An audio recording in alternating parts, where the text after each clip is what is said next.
मौसम से जुड़ी सटीक जानकारी और खबरों के लिए हमारे YouTube चैनल को सब्सक्राइब करें और बेल आइकन दबाकर हर खबर पर रखें नजर। नमस्ते दोस्तों, ये 5 दिसंबर का वीडियो है। इस वीडियो में हम बात करेंगे कि अब सर्दी कैसे रहने वाली है और मौसम का क्या हाल होने वाला है अगले 3 दिनों के दौरान। तो अब जो वेस्टर्न डिस्टर्बेंस है, आप देख सकते हैं कि ये पहाड़ों पर है, धीरे धीरे आगे निकलने वाला है। एक साइक्लोनिक सर्कुलेशन है जो असम, मेघालय और ईस्ट बांग्लादेश के आसपास आपको दिखाई दे रहा होगा।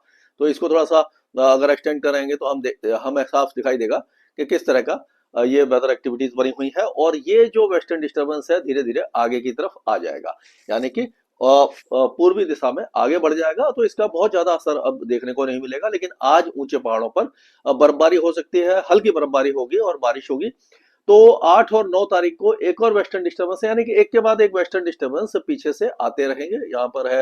यहाँ पर है, लेकिन ये हल्के रहेंगे, काफी ज्यादा फीबल है।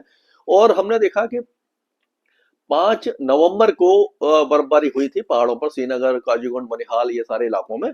उसके बाद से आज 5 दिसंबर हो गए, एक महीने का गैप आया है, कोई भी स्नोफॉल नहीं हुआ, कोई भी एक्टिव वेस्टर्न डिस्टर्बेंस नहीं आया। यूजुअली क्या होता है कि नवंबर के महीने में 2 या 3 western disturbance, active western disturbance आते हैं, जिससे पहाड़ों पर बर्फबारी होती है। जब पहाड़ों पर बर्फबारी होती है तो वहां की जो फसल है वो काफी ज्यादा फलती फूलती है, उनके लिए सर्दी का मौसम बहुत ज्यादा जरूरी होता है। अगर सर्दी कम रहती है तो फ्लावरिंग पहले हो जाती है, फल पहले लग जाता है और उसकी क्वालिटी खराब हो जाती है।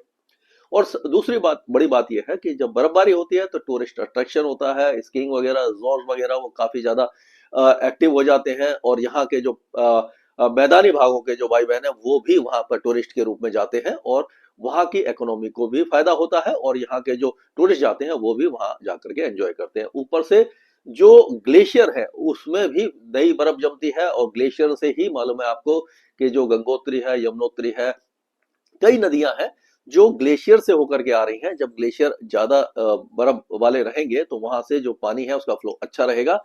लेकिन जैसे ग्लोबल वार्मिंग हो रही है, क्लाइमेट चेंज हो रहा है, तो अगर ग्लेशियर इसी दर से पिघलते रहे तो अगले 20 से 30 सालों के बीच में वो सारे ग्लेशियर लगभग पिघल जाएंगे, और वहां से जो नदियां बह रही हैं उनका पानी सूखने लग जाएगा। तो ये मैदानी इलाके में रहने वाले लोगों के लिए काफी ज्यादा मुश्किल का सबब हो जाएगा।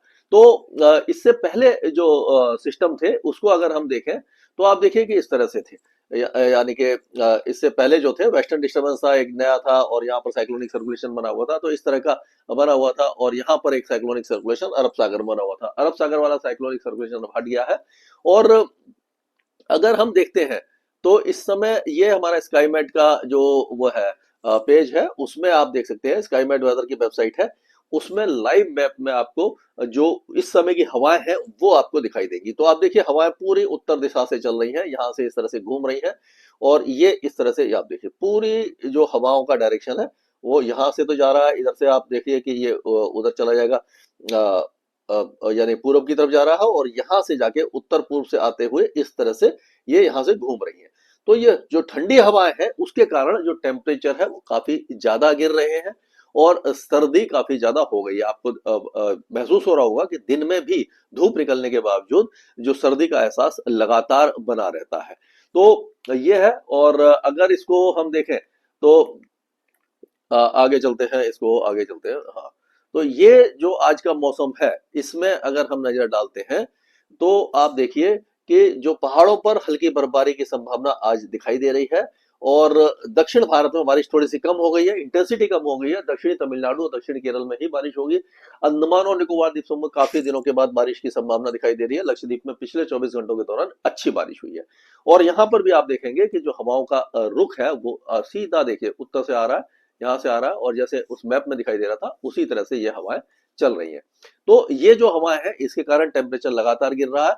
तो अगले 24 घंटों के दौरान पंजाब, हरियाणा, दिल्ली, उत्तरी राजस्थान और पश्चिमी उत्तर प्रदेश में टेम्परेचर अभी और गिरेंगे। उसके बाद ये जो हवाओं का डायरेक्शन फिर थोड़ा सा बदलेगा, कमजोर होंगे, तो टेम्परेचर जो है वो थोड़े से बढ़ सकते हैं, यानी कि जो सर्दी है वो थोड़ा उसमें ब्रेक लग सकता है। और इस समय जो जैसे मैंने बताया था आपको कि सीकर में 3 डिग्री टेम्परेचर आ गया, मिनिमम टेम्परेचर काफी नीचे आ गए हैं।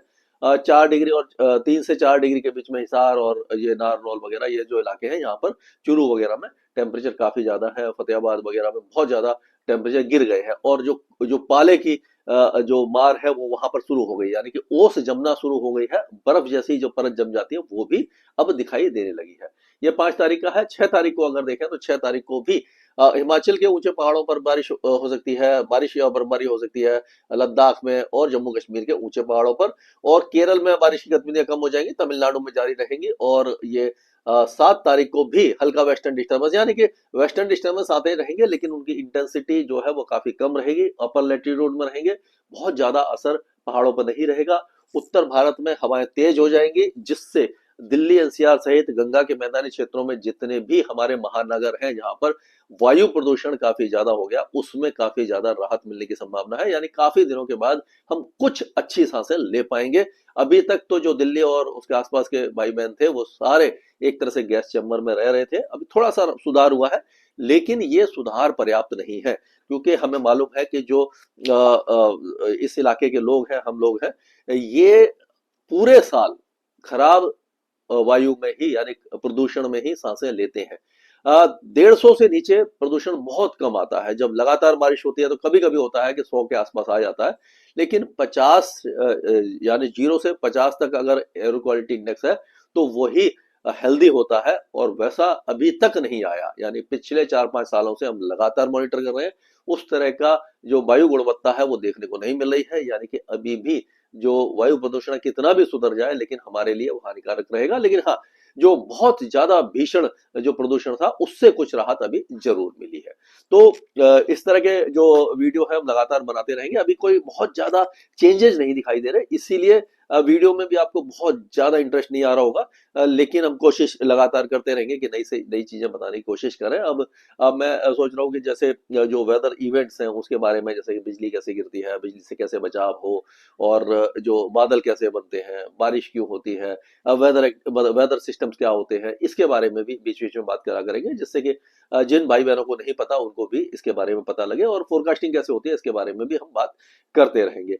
तो कुल मिलाकर ये कहा जा सकता है कि ये अब जो उत्तर भारत में टेम्परेचर गिरेंगे और उसके बाद ये मध्य और पूर्वी भारत में गिरेंगे 2 दिनों के दौरान, उसके बाद ये ब्रेक लग जाएगा गिरने में, यानी कि जो सर्दी है वो थोड़ी सी इसमें जो लगातार गिरावट हो रही है उसमें थोड़ा टाइम लगेगा, और जो बारिश की गतिविधियां हैं वो कम से कम 1 हफ्ते तक तो पूरे उत्तर भारत, मध्य भारत और पूर्वी भारत में दिखाई नहीं दे रहे हैं। और जब भी इस तरह का कोई वेदर इवेंट आएगा उसके बारे में मैं आपको बताऊंगा। स्काईमेट वेदर में अभी के लिए इतना ही। आज ही डाउनलोड करें स्काईमेट मोबाइल ऐप, पूछे मौसम का हाल अपनी पसंदीदा भाषा में और रहे बाकियों से एक कदम आगे।